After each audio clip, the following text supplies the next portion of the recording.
তলৰ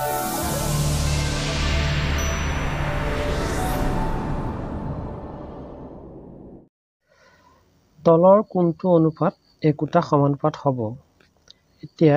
সমানুপাত হ'বৰ কাৰণে কেনেকৈ গম পাম আমি সমানুপাত হয় নে নহয়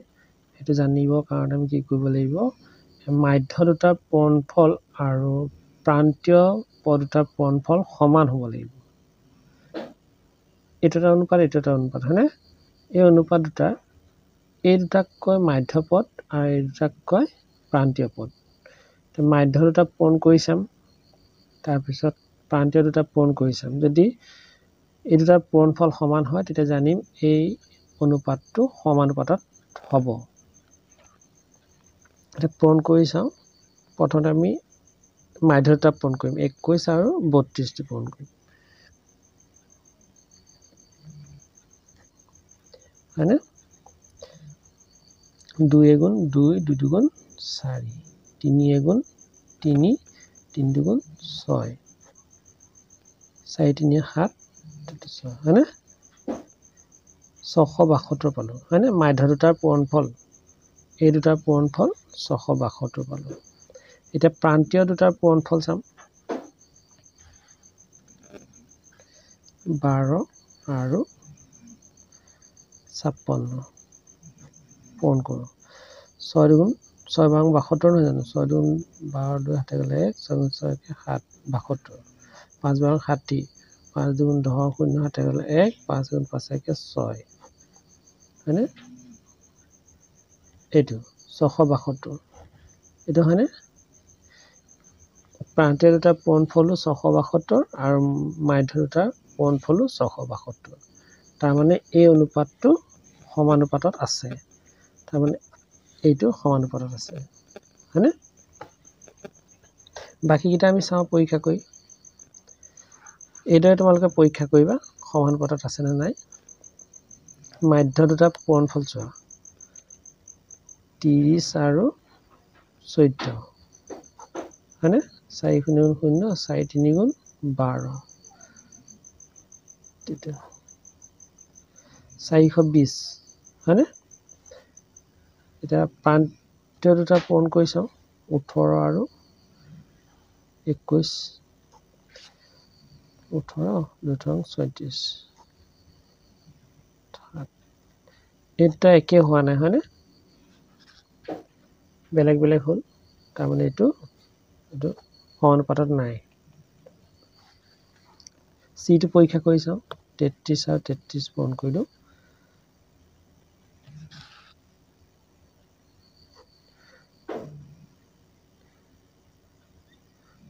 3 3 গুণ 9 3 3 গুণ 9 3 3 গুণ 9 3 3 গুণ 9 হয়নে 18 গ'লে এইটো হৈছে হয়নে তাৰপিছত মাধ্য দুটা পূৰণ কৰিলোঁ এতিয়া প্ৰান্তীয় দুটা পূৰণ কৰি চাওঁ 22 আৰু 24 4 দুগুণ 4 দুগুণ 2 দুগুণ 4 2 দুগুণ 4 8 12 2 হাতে গ'লে 5 এটা মিলা নাই হয়নে তাৰমানে এইটো সিটো সমানুপাতত নাই এতিয়া ডিটো চাওঁ 28 আৰু 20 মাধ্য পদ দুটা আমি পূৰণ কৰিছোঁ 28 আৰু 20 হয়নে এশাৰীতে পূৰণ কৰি দিম হা এই শূন্যটো বহাই দিলোঁ 2 8 গুণ 16 4 হ'লে 2 গুণ 4 5 হ'লে এইটো পালোঁ এতিয়া প্ৰান্তীয় দুটা পূৰণ কৰি চাওঁ 24 আৰু 25 20 শূন্য 2 10 2 12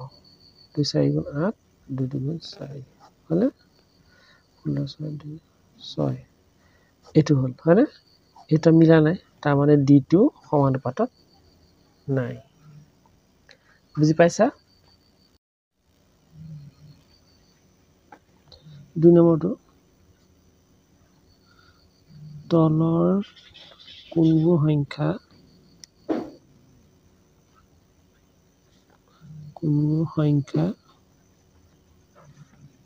ক্ৰমে সমানুপাতত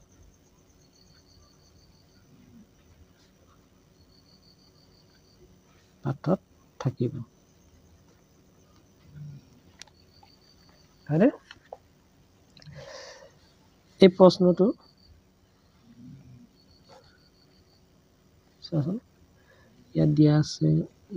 2,6,6,8 হয়নে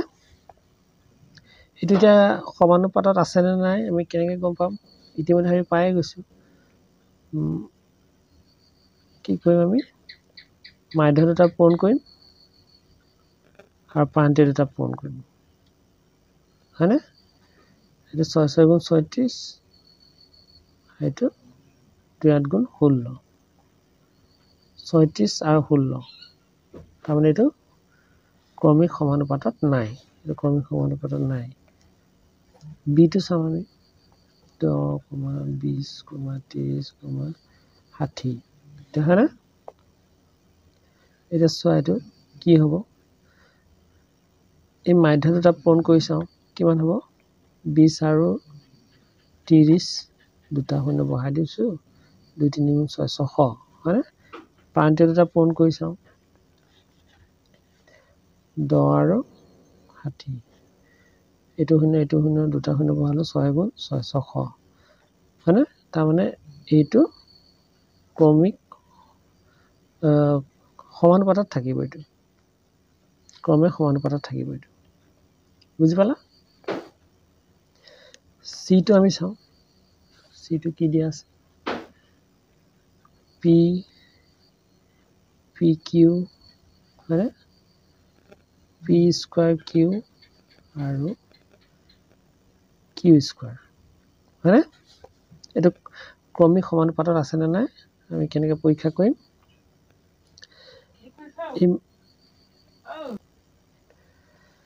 মাধ্য দুটা আমি পূৰণ কৰি চাম চোৱাচোন পি আৰু ইয়াত পি স্কোৱাৰ আছে নাই পূৰণ কৰি দিলে কি হ'ব পি কিউ হ'ব পি কিউ তাৰপিছত কিউ দুটা আছে নহয় কিউ স্কোৱাৰ হৈ যাব এইটো হ'ল মাধ্য দুটা তাৰপিছত প্ৰান্তীয় দুটা পূৰণ কৰিলে কি পি কিউ স্কোৱাৰ এটা বেলেগ বেলেগ হ'ল তাৰমানে এইটো ক্ৰমে সমানুপাতত নাই ডিটো চাওঁ 6,20, 30 এতিয়া মাধ্য দুটা পূৰণ কৰি চাওঁ 4 বিছং কিমান 80 হয়নে তাৰপিছত এটা পূৰণ কৰি চাওঁ কিমান হ'ব 180 এইটো ক্ৰমে সমানুপাতত নাই বুজি পালানে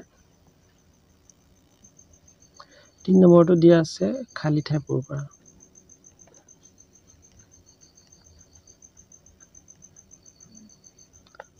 খালী ঠাই পূৰোৱা হয়নে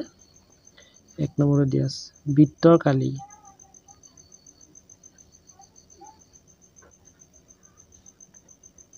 এ পাই আৰ স্কোৱাৰ এইটো হ'ল বৃত্তৰ কালিৰ সূত্ৰ হয়নে যদি এ বাঢ়ে তেন্তে আৰ মানে হ'ল ব্যাসাৰ্ধ এটো হ'ল কালি বৃত্তটো কালি বৃত্তৰ কালিটো বাঢ়িলে যদি ব্যাসাৰ্ধ বাঢ়ে কালিও বাঢ়িব চোৱাচোন এইটো এটা বৃত্ত ধৰিলো হয়নে এইটোক কয় ব্যাসাৰ্ধ এইটো কেন্দ্ৰ এইটো পৰিধি স্পৰ্শ কৰি থকা এডাল ৰেখাখণ্ডক আমি কি বুলি কৈছোঁ কেন্দ্ৰৰ পৰা পৰিধি স্পৰ্শ কৰি থকা এডালক আমি ব্যাসাৰ্ধ বুলি কৈছোঁ তাৰমানে আৰ হয়নে আৰু এই বৃত্তটোত যিমান ঠাই আগুৰি আছে সেইটো হ'ল কালি হয়নে যদি আৰ তেনেকৈ বঢ়াই দিওঁ এই কালিটো বাঢ়ি যাব হয়নে আৰু যদি কালি বাঢ়ে এই কালি যদি বাঢ়ে ব্যাসাৰ্ধটো বাঢ়িব হয়নে এটো বাঢ়িলে এ মানে কালি কালি হয়নে কালি বাঢ়িলে এটো বাঢ়ি গ'লে আৰটো বাঢ়ে ইয়াত খালি আছে নহয় এইটো বাঢ়ে হ'ব বাঢ়িব বাঢ়িব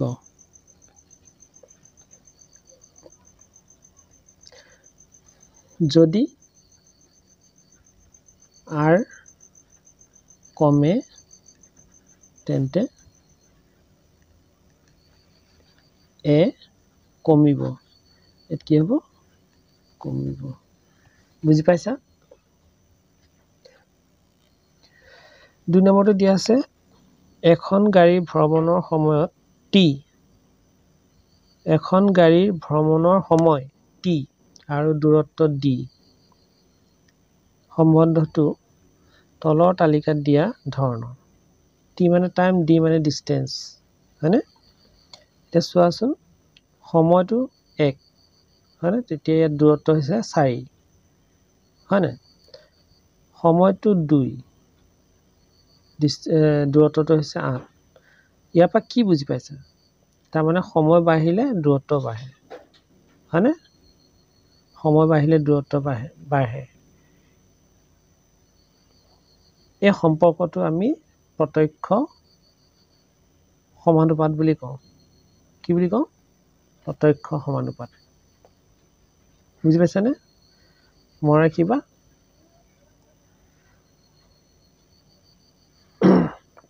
এতিয়া চোৱাচোন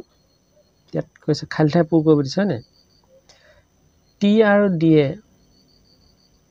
এটা কিভাৱে বিচৰণ কৰে বুলি কৈছে কিভাৱে বিচৰণ কৰে হয়নে এটা ইতিমধ্যে ক'লোৱে মই এটা প্ৰত্যক্ষ হয়নে প্ৰত্যক্ষ সমানুপাত ইয়াত প্ৰত্যক্ষভাৱে বিচৰণ কৰে বুজি পালা না কথাটো ইয়াত কি লিখিব লাগিব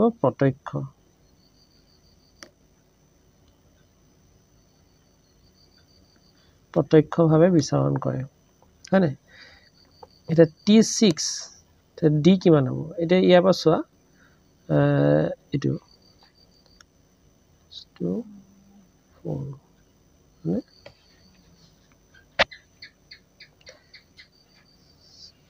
তো এটা মই D টো X বুলি ধৰিলো হয়নে এই সম্পৰ্কটো প্ৰত্যক্ষ সমানুপাতৰ সম্পৰ্ক এটা T1 D4 হয়নে এটা 6 এটা আমি X বুলি ধৰিলো D টো উলিয়াব দিছে হয়নে T6 এটা T6 হয়নে আৰু D এটা উলিয়াব লাগে হয়নে D টো উলিয়াব লাগে T by D হয়নে 1/4 লিখিলো আৰু 6/x লিখিলো এতিয়া এই x টো উলিয়াবৰ কাৰণে আমি কি কৰিম এই x টো এনেকৈ পূৰণ হ'ব x আৰু 1 x 6 আৰু 4 পূৰণ কৰিলে 24 তাৰমানে x ৰ মান 24 মানে d মান কিমান এটো মই x বুলি ধৰি দিছিলো তেতিয়া d কিমান হ'ব 24 বুজি পাইছা এটা চোৱা C2 D28 T টো উলিয়াব লাগে এইটো মই x বুলি ধৰি ললো হয়নে একেই তেনেকৈ কৰিব লাগিব দেখুৱাই দিছো এইখনত এইটো এনেকৈ লিখিব লাগিব 1/4 ইকুৱেল x/28 এইটো x/28 হয়নে d টো 28 আছে এইটো d নহয় জানো এইটো d হ্যাঁ এটা কি হবে এটা তেনেকৈ 4x হ'ব এটা পূৰণ হ'ব বজ্ৰ পূৰণ হ'ব 4x এটা এনেকৈ পূৰণ হ'ব 28 x টো ৰাখি দিলো 4 টো এনেকৈ পূৰণ হৈ যাব হৰণ হৈ যাব 28 4 হৰণ কৰিলে 4 7 গুণ 28 হয়নে তাৰ মানে t টো কিমান হ'ব 7 হ'ব 7 7 হ'ব ইয়াত হ'ব কি 7 বুজি পাইছা এটো সেম কি কৰিব লাগিব তেনেকৈ D36 হয়নে আৰু t উলিয়াব লাগে বহিত কৰি দেখাইছো 1/4 D36 হয়নে D টো তলত হ'ব 36 আৰু টিটো আমি উলিয়াব লাগে এটা x বুলি ধৰি লৈছো 4x 36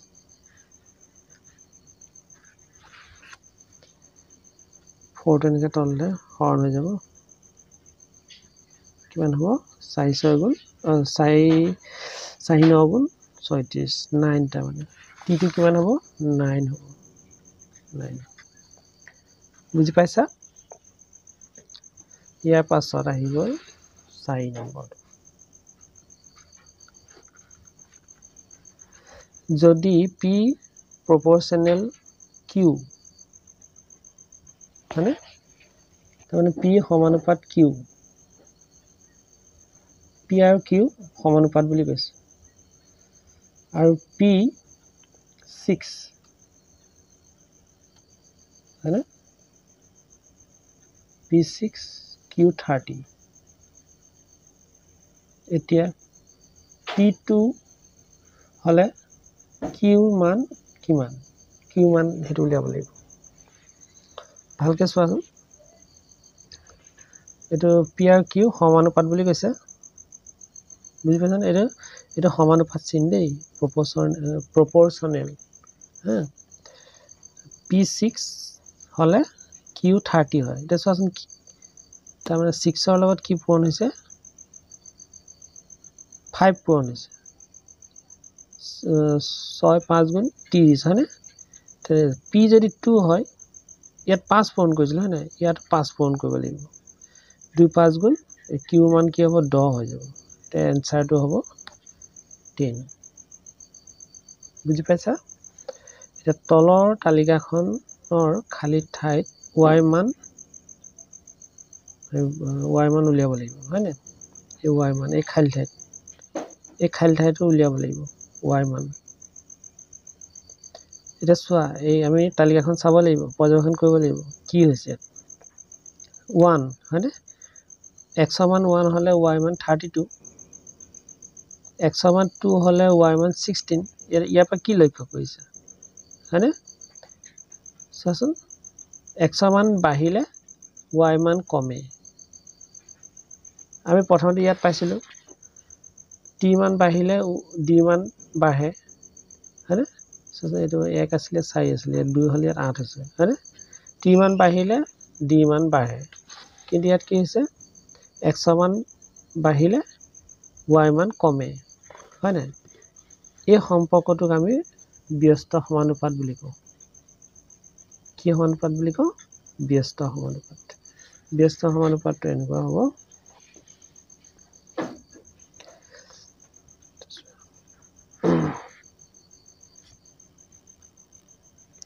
এনেকৈ লিখিব লাগিব 1 into 32 is equal 8 into আমি এইটো y মান এইটো y বুলি দি দিছো হয়নে তো y মান উলিয়াব লাগিব এইটো 32 হ'ব তাৰপিছত এইটো 8y হ'ব হয়নে ইফালে দেখুৱাই দিছো এই y টো ৰাখি দিলে 8 টো এনেকৈ তললৈ আহি যাব 32 হয়নে 8 দি 32 ক ডিভাইড কৰিলে কিমান হ'ব 4 হয়নে তেতিয়া ইয়াত কি হ'ব y মান 4 হ'ব এই কথাখিনি ভালকে বুজি পাইছা না মই ভালকে দেখুৱাই দিছো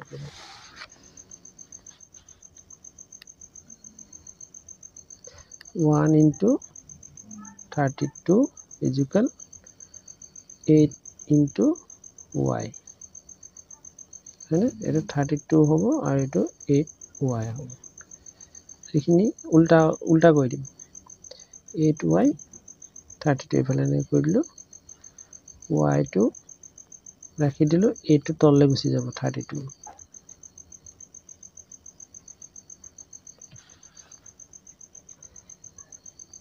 এতিয়া 8 4 32 y মান কিমান 4 বুজি পালা তো ইয়াতে এনসাৰটো দিয়া আছে এতিয়া শুদ্ধ উত্তৰটো হ'ব C বুজি পাইছা আশা কৰোঁ তোমালোকে বুজি পাইছা ঠিক আছে আজিলৈ আহোঁ ধন্যবাদ